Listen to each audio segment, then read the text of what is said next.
Hey guys, welcome to my YouTube channel UPSC lovers. कैसे हैं आप सब और कैसी चल रही है आपकी तैयारी। आज मैं आप लोगों को ट्रिक से जीएस पढ़ाऊंगी। उसमें पहला टॉपिक रहेगा हिस्ट्री का, जो कि मोस्ट इम्पोर्टेंट है। जैसे आपने देखा हुआ है, चाहे घटना चक्र ले लो, ल्यूसेंट ले लो या एनसीईआरटी, कुछ भी कोई भी बुक ले लो आप हिस्ट्री की, तो उसमें आपने देखा होगा कि बिना ट्रिक के याद नहीं होती। जैसे किसी का शासनकाल दे दिया, गवर्नर जनरल हैं और इम्पोर्टेंट डेट वगैरह हैं, युद्ध की डेटें, वो याद नहीं होती। तो मैंने ट्रिक बनाई है, सारी हिस्ट्री, ज्योग्राफी, साइंस सब आपको ट्रिक से याद करवाऊंगी। एक एक चीज़ उसमें सारी ट्रिक से बताऊंगी, जिससे जब आपका कोई एग्ज़ाम हो तो आपसे एक भी क्वेश्चन गलत ना हो पाए। तो शुरू करते हैं आज की क्लास। सबसे पहले मैंने यहाँ पे लिखा है, ये शंकराचार्य द्वारा स्थापित 4 धाम। जो शंकराचार्य जी थे, उनके द्वारा जो 4 धाम स्थापित किए गए थे। अगर आप लोगों को भी, आपको क्या, मेरे को भी याद नहीं होती, डेट सीक्वेंस में याद नहीं होती, जगह पता नहीं होता, कौन सी एरिया में है, किस जगह पे है, वो याद नहीं होता, तो मैं आज आपको इस वीडियो में बताऊंगी। सबसे पहले ये ट्रिक है बापू दास, ये ट्रिक है। ये ट्रिक मैंने क्यों बनाई है, इन जगहों के नाम के लिए, जो इनके धाम है ना, उस जगह के नाम के लिए है। तो सबसे पहले बा से क्या है, बद्री धाम। फिर पू से पुरी धाम, दा से द्वारिका और सा से श्रृंगेरी। ठीक है। इसके बाद में है ये न्यूज़। इसका मीन्स ये है कि ये जो जगह है वो कौन सी दिशाओं में है, ये जो धाम है वो कौन सी दिशाओं में है और किस जगह पे स्थित है। तो जो एन है, न्यूज़ लिखा है, ना से उत्तर यानी नॉर्थ, ईस्ट पूरब, डब्लू से वेस्ट पश्चिम, एस से साउथ दक्षिण। अब जो बद्री धाम है ना, वो उत्तर दिशा में स्थित है और जगह कौन सी है, उत्तराखंड। जो पुरी धाम है वो पूरब में स्थित है, जगह कौन सी है, उड़ीसा।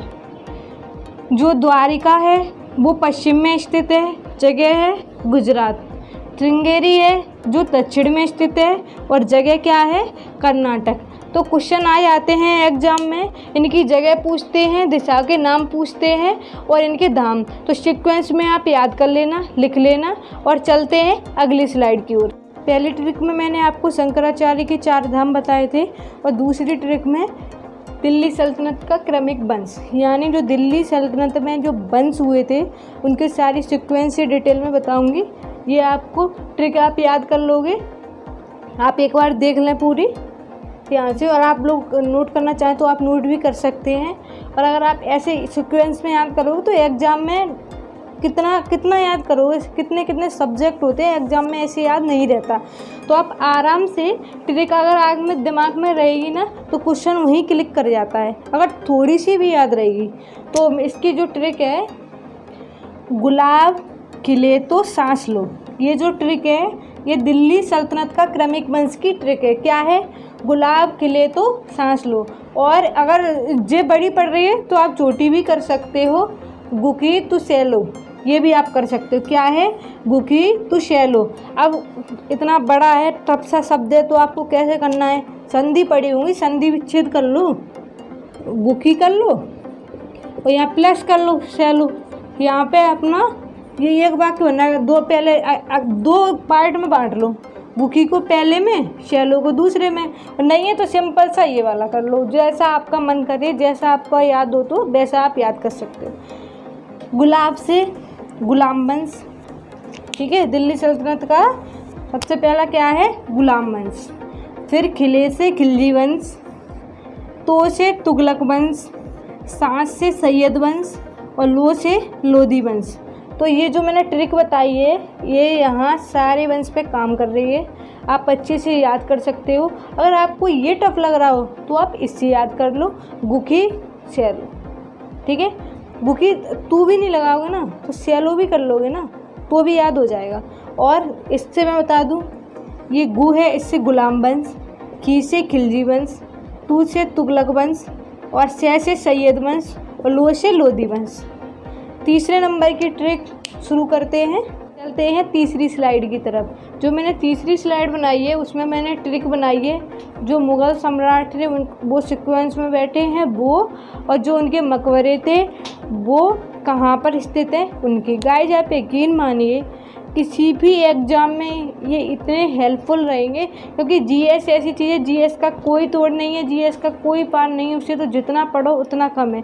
तो आप ट्रिक से जितना हो जाए उतना याद कर लो, तो कम से कम जब आप एग्ज़ाम में बैठोगे तो अगर आपने ट्रिक पढ़ी होगी तो आपको थोड़ा सा दिमाग में भी क्वेश्चन क्लिक करेगा ना, और ट्रिक थोड़ी सी भी पढ़ी है तो क्वेश्चन बन जाएगा। तो शुरू करते हैं। मुग़ल सम्राट के शासक एवं जो उनके मकबरे थे उनके स्थान। तो ये है BHAJSA। आप कुछ भी शब्द बना के कर सकते हो, ऐसे ही कर लो। ये ट्रिक आपके लिए बहुत इम्पोर्टेंट है क्योंकि ये मुग़ल से क्वेश्चन आते हैं। और जो डेट वगैरह मैंने इसलिए यहाँ पे नहीं लिखी क्योंकि मुग़ल में पढ़ाऊँगी आपको डिटेल में। ये मैंने जो बैठे थे शासक उनके वो बताइए सीक्वेंस में डिटेल में पढ़ाऊँगी। मुग़ल कम से कम तो 1.5-2 घंटे की क्लास होगी, उनमें सारे मुग़ल कंप्लीट करवा दूँगी मैं जब क्लास लूँगी। तो B से बाबर, H से हुमायूं, A से अकबर, देन J से जहांगीर, S से शाहजहाँ और जो A है इससे औरंगजेब। तो आप बताओ, इतना जब आप इतने नाम याद करोगे इससे अच्छा एक ट्रिक याद कर लो, ज़्यादा बड़ी भी नहीं है। BHAJSA 2 पार्ट में बांट लो, BHA और JSA। और झांसा कर लो, इसमें बाग के झांसा दिया, कुछ भी उसमें तो ट्रिक बनानी पड़ती है, मैंने भी ट्रिक बनाई है तो आप भी थोड़ा सा बना सकते हैं, या फिर ऐसे कर लो BHAJSA तो आपको आराम से याद हो जाएगा। इतना बड़ा नहीं है, छोटे छोटे शब्द हैं और फिर आप कंपटीशन की तैयारी कर रहे हो तो इतना तो आपको याद करना पड़ेगा। उसके बाद में जो मकबरे हैं वो मैंने बनाए हैं। जो ट्रिक है कादी सिलाराबाद, ये जो है तो आप 2 में बांट दो, कादी अलग कर दो, सिलाराबाद अलग। अब देखो, का से काबुल, दी से दिल्ली, सी से सिकंदरा, ला से लाहौर, रा से ये आगरा इसलिए लिखा है क्योंकि ये आगरा है ना, जो रा में लास्ट में यहाँ पे रा आ रहा है। उसके बाद में दा से औरंगजेब, क्योंकि औरंगजेब में और ये दा मान लो ये बाद लिखा हुआ है तो बाद से कर सकते हो। औरंगाबाद है तो यहाँ औरंगाबाद हो जाएगा। सॉरी मैं औरंगजेब बोल रही थी, ये औरंगाबाद है, औरंगजेब यहाँ पे तो मेरे को वही याद आ गया था। ये जो औरंगाबाद है तो ये बाद है तो आपको ऐसे याद आ जाएगा। राब इतना भी याद रहा ना तो आप क्वेश्चन आसानी से बना लोगे। मैंने किसी भी एग्ज़ाम की तैयारी करी है, जैसे मुझ पे बन गए तो मैंने हमेशा ट्रिक से याद किया है क्योंकि क्वेश्चन एक जैसे रहते हैं। चलो चौथी स्लाइड की तरफ चलते हैं चौथी स्लाइड की तरफ। पहली, दूसरी, तीसरी मोस्ट इम्पोर्टेंट है और आप चौथी भी बहुत अच्छे से पढ़ लेना, बहुत काम आई किसी भी एग्ज़ाम में। तो चलिए शुरू करते हैं। तो चौथी क्लास में मैंने क्या ट्रिक बनाई है वो मैं आपको समझा देती हूँ। इसमें मैंने बताया है जो बाबर था, बाबर के द्वारा लड़े गए प्रमुख युद्ध, जो बाबर था उसके द्वारा जो प्रमुख युद्ध लड़े गए थे, ये सारे नहीं लिखे, आप पहले देख लेना यहाँ पे क्या लिखा हुआ है। प्रमुख, प्रमुख शब्द कहाँ जोड़ा जाता है, मेन चीज़ पे, ठीक है। तो इसकी जो ट्रिक है, पान खाकर चल, पान खा चल घर। आप ऐसे भी बोल सकते हैं पान खाकर घर चल, या फिर पान खा चल घर। तो पान से क्या हो जाएगा, पान से हो जाएगा पानीपत का प्रथम युद्ध। पानीपत का द्वितीय भी कर सकते हैं आप, डेट याद कर लेना क्योंकि वो तो डेट याद करनी पड़ेगी, तृतीय की भी डेट याद करनी पड़ेगी। तो पान से पानीपत का प्रथम युद्ध। पानीपत का प्रथम युद्ध कब हुआ था, 1526। खा से खानवा का युद्ध, जो खानवा का युद्ध कब हुआ था, 1527। चल से चंदेरी का युद्ध, चंदेरी का युद्ध कब हुआ था, 1528। और घर से घाघरा का युद्ध, ये कब हुआ था, 1529। तो गाइज आप एक बार इसको देख लो और आप नोट करते जाएं साथ में।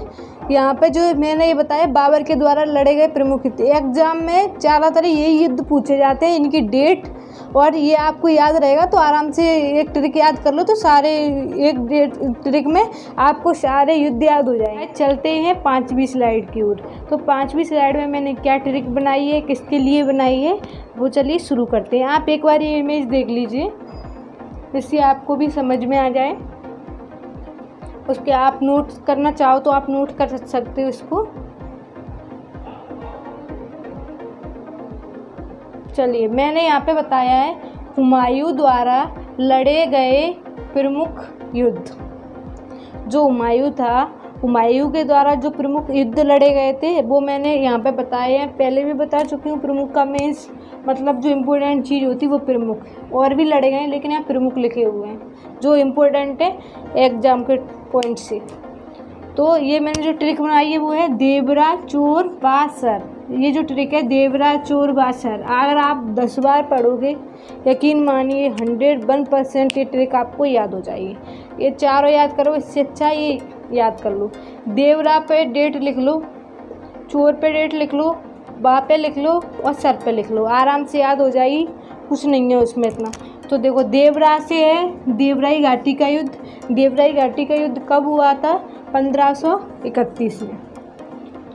चोर से है चौसा का युद्ध। चौसा का युद्ध कब हुआ था? 1539 में।